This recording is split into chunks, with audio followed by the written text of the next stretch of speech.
조두순 출소 반대 청원 어떤 것인지 여러분께 좀 살짝 설명을 먼저 해드릴게요. 2008년이었습니다. 어린 여자아이를 상대로 한 잔혹한 성폭력범으로 조두순이 12년 징역형을 선고받았습니다.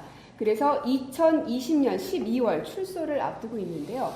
이렇게 출소 그 길이 점점 다가오면서 조두순을 재심해서 무기징역으로 처벌을 해야 한다라는 그런 청원이었는데 어제 마감한 결과 61만 5천여 명이 여기에 접수를 해주셨습니다. 지금 화면으로도 보고 계시죠? 베스트 청원으로 이렇게 올라와 있습니다.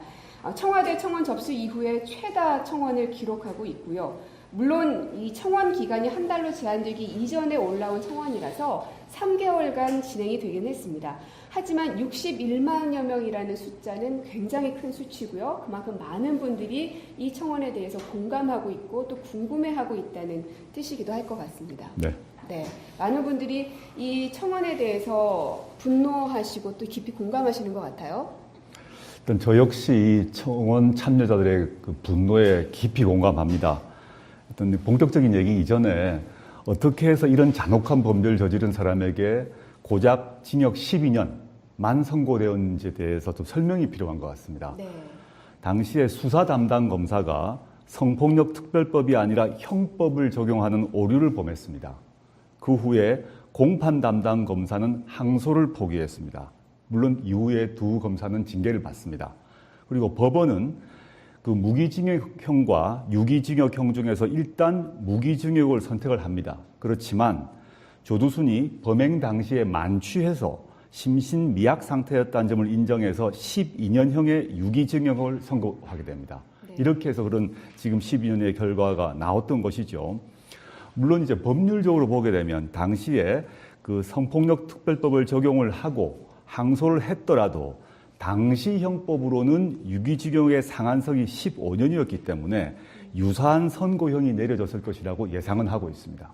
네. 그런데 이 청원의 제목만 보셔도 아시겠지만 조두순을 재심을 해서 무기징역으로 처벌을 더 해야 한다라는 국민들 여론이 참 많은 건데 그렇다면 실질적으로 조두순에 대한 재심이 가능할 것인가 여기에 대한 궁금증들이 많습니다. 결론부터 말씀드리자면 현행법상으로는 불가능합니다.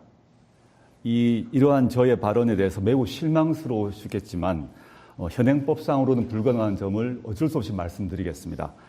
현행법상 재심은 유죄 선고를 받은 범죄자가 알고 보니 무죄였다거나 죄가 가볍다는 명백한 증거가 발견된 경우, 즉 처벌받은 사람의 이익을 위해서 청구할 수 있습니다. 그렇군요. 따라서 청원 내용처럼 조두순을 무기징역으로 해달라는 재심 청구는 불가능합니다. 참으로 안타까운 상황인 거죠. 저는 이 극악한 범죄에 대한 분노는 매우 정당하다라고 생각을 합니다.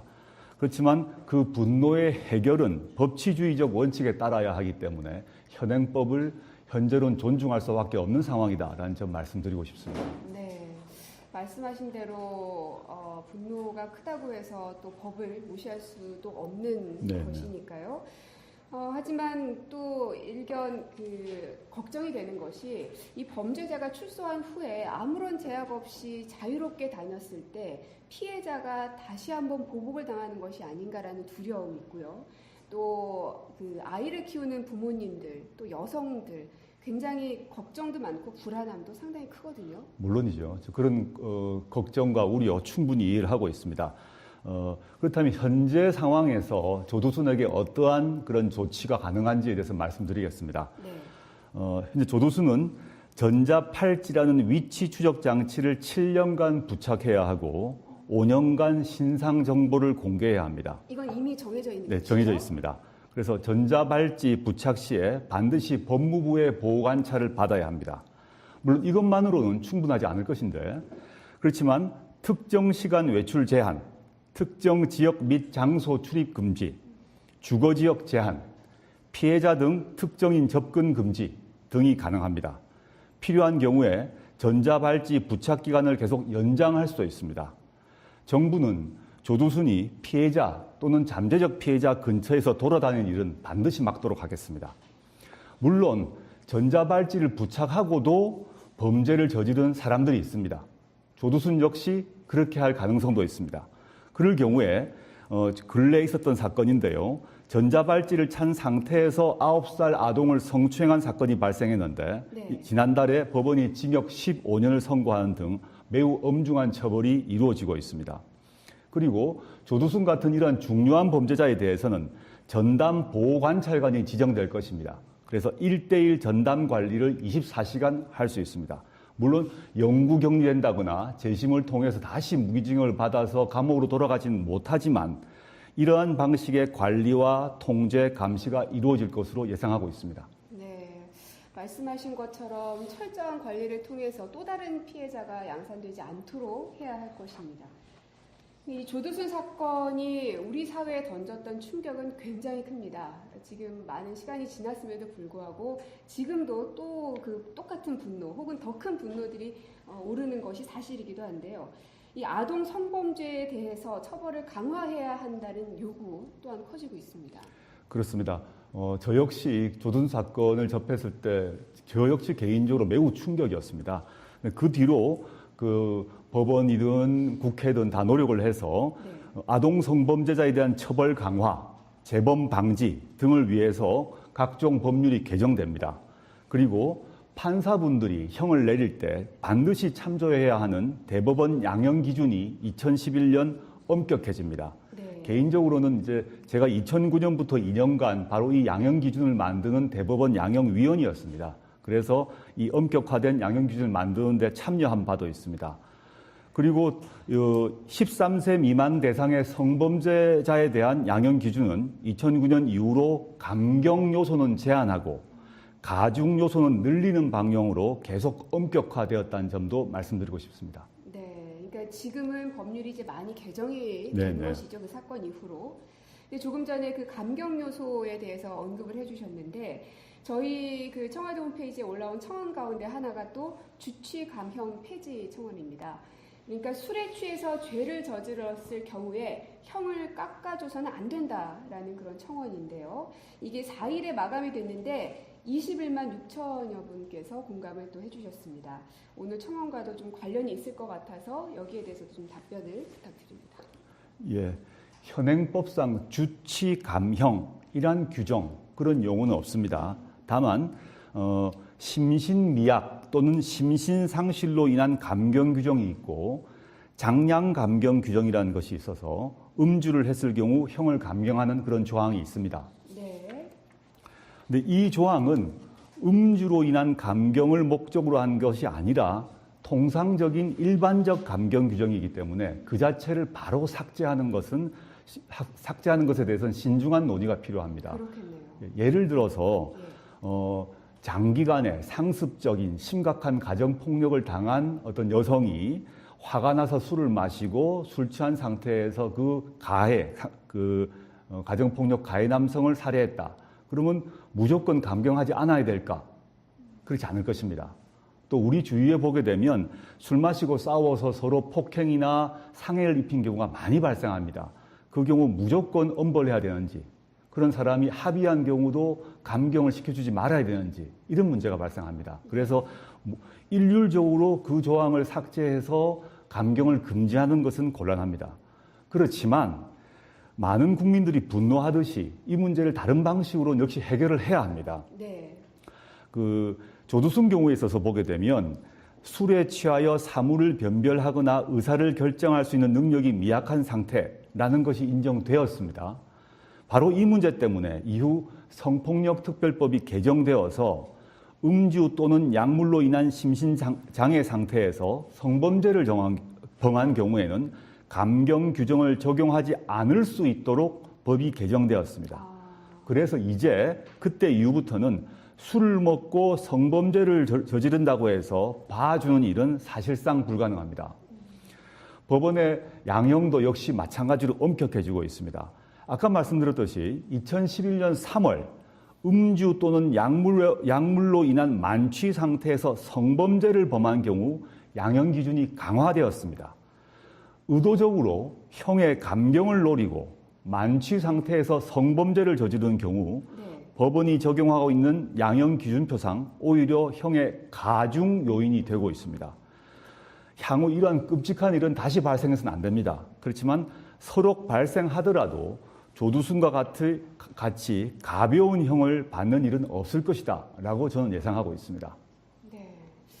그러니까 성범죄를 저지르고도 술에 취했다고 해서 형이 줄어들지 않도록 바뀌었다고 하니까 좀 다행이긴 한데, 근데 문제는 이런 제도 변화는 있었지만 그럼에도 불구하고 아동 성폭력 범죄는 늘고 있습니다. 예. 지난 10년 동안 34.5%가 증가를 했는데요. 대검찰청 범죄분석 통계에 따르면 지금 표가 나가고 있습니다. 2015년 한 해에 13세 미만 아동을 대상으로 한 성폭력 범죄는 총 1,272건, 하루 평균 3.5건꼴로 매우 심각한 상태에 이르르고 있네요. 예, 그렇습니다. 지금 아까 표에서 보셨다시피 우리나라에서 아동 성폭력 범죄는 심각한 수준입니다. 다각적이고 지속적인 노력이 필요합니다. 앞에서 보았습니다마는 성폭력 특례법도 바뀌었고 대법원 양형 기준도 바뀌었기 때문에 향후 아동 성폭력 범죄에 대해서는 술에 취해서 범했건 술에 취하지 않았건 형벌은 강화될 것입니다. 그런데 아동 대상 성폭력 범죄자의 56%가 1회 이상의 전과를 갖고 있고 재범자 중 12.9%가 성폭력 관련 범죄 경력을 갖고 있습니다. 네.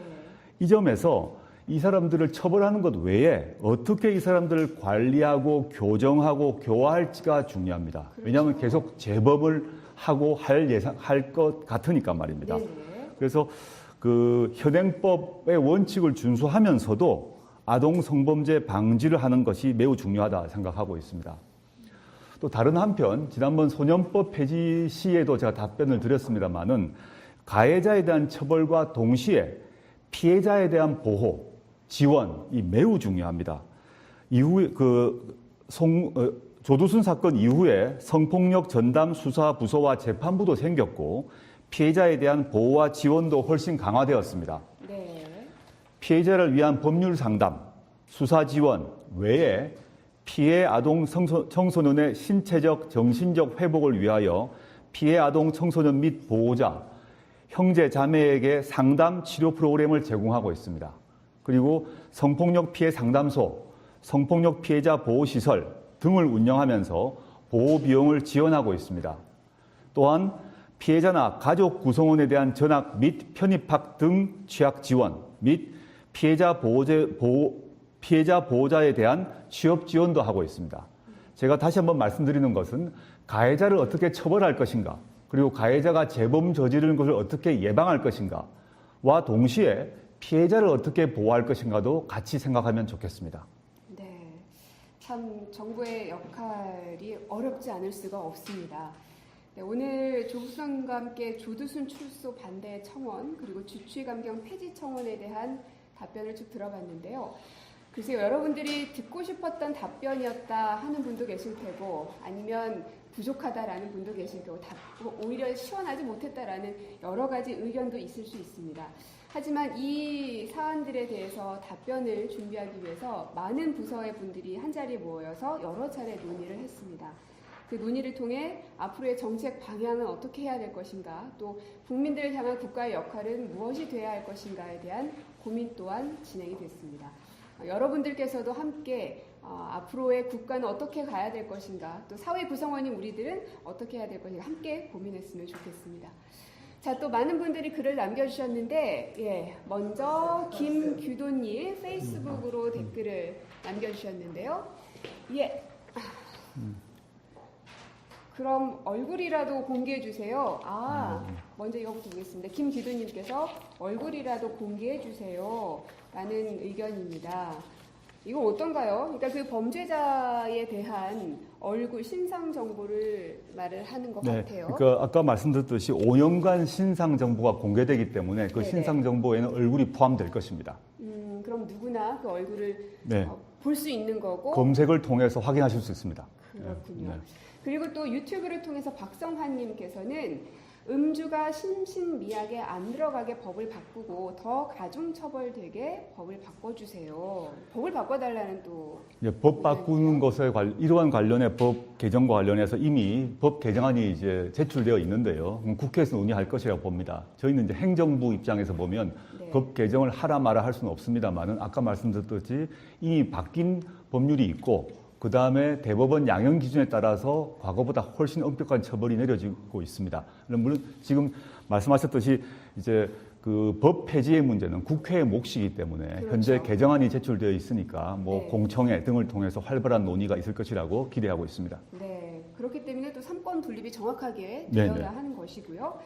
또 유튜브를 통해서 허정우님께서는 아무리 그래도 피해자는 조두순이 출소하면 불안에 떨 수밖에 없습니다.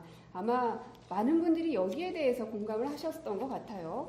네, 물론입니다. 지금 뭐 저희가 어떤 답변을 하더라도 또 현행법상 어떠한 조치가 되어 있다고 하더라도 피해자 그리고 피해자의 가족분들은 불안해할 수밖에 없을 것입니다. 근데 제가 아까 말씀드렸습니다만은 현행법상 법무부가 할 수 있는 모든 조치를 통해서 조두순이 피해자 및 그 가족을 불안하게 하거나 또는 재범을 저지르거나 이런 일은 막도록 하겠습니다. 네.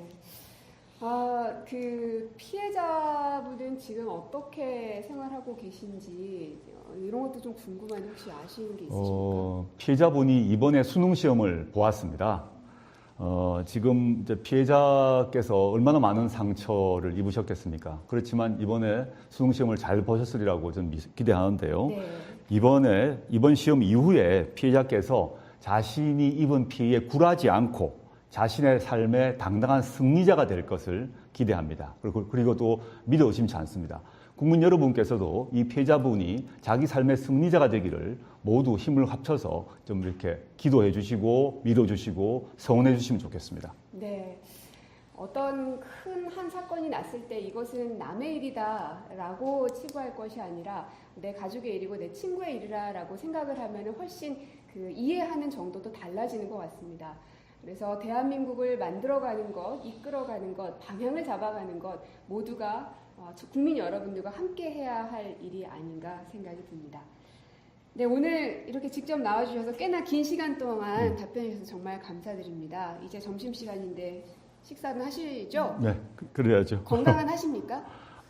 점점 면역력이 떨어지고 있습니다. 아, 그렇습니까? 예, 겨울인데 귤이라도 한 박스 사다 드려야 될 것 같다는 생각이 듭니다. 예, 오늘 11시 50분 청와대입니다는 여기까지고요. 저는 또 내일 11시 50분에 다시 인사드리도록 하겠습니다. 같이 인사드릴까요? 예. 네, 함께 해주셔서 감사합니다. 네, 감사합니다. 당시 형법으로는 유기징역의 상한선이 15년이었기 때문에 유사한 선고형이 내려졌을 것이라고 예상은 하고 있습니다. 네.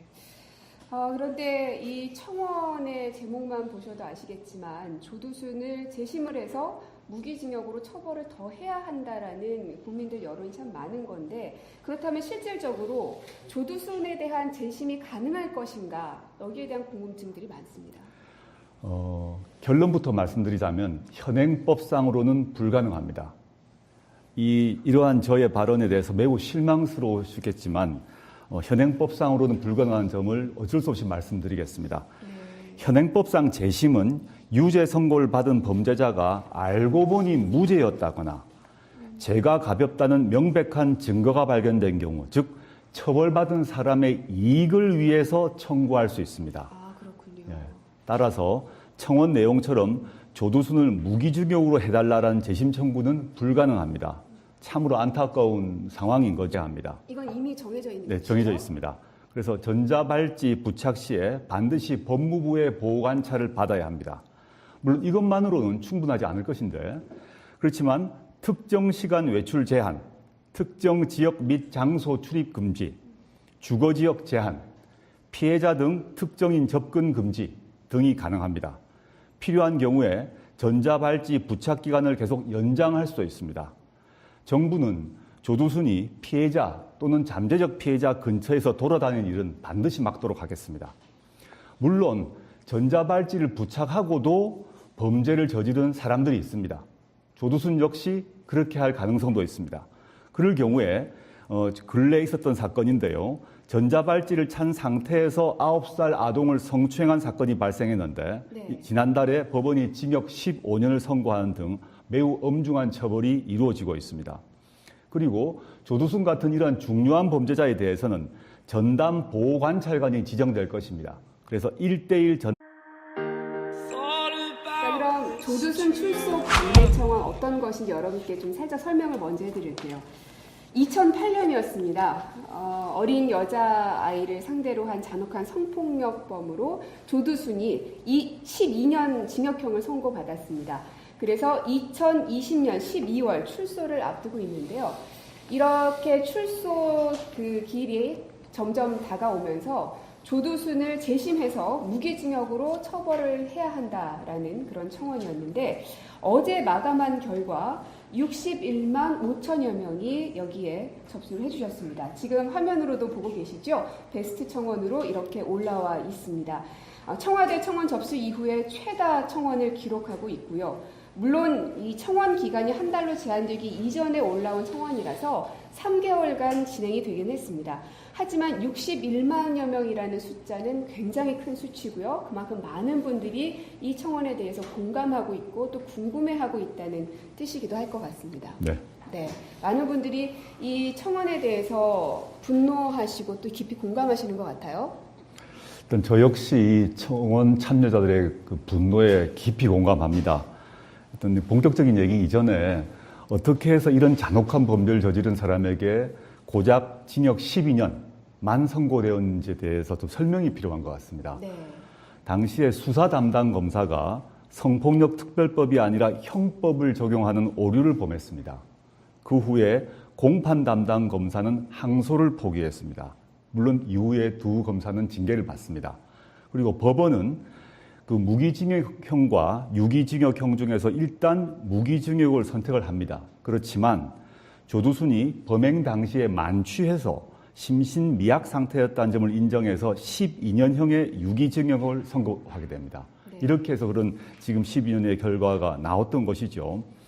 물론 이제 법률적으로 보게 되면 당시에 그 성폭력 특별법을 적용을 하고 항소를 했더라도 저는 이 극악한 범죄에 대한 분노는 매우 정당하다라고 생각을 합니다. 그렇지만 그 분노의 해결은 법치주의적 원칙에 따라야 하기 때문에 현행법을 현재로는 존중할 수밖에 없는 상황이다라는 점 말씀드리고 싶습니다. 네, 말씀하신 대로 분노가 크다고 해서 또 법을 무시할 수도 없는 것이니까요. 하지만 또 일견 걱정이 되는 것이 이 범죄자가 출소한 후에 아무런 제약 없이 자유롭게 다녔을 때 피해자가 다시 한번 보복을 당하는 것이 아닌가라는 두려움이 있고요.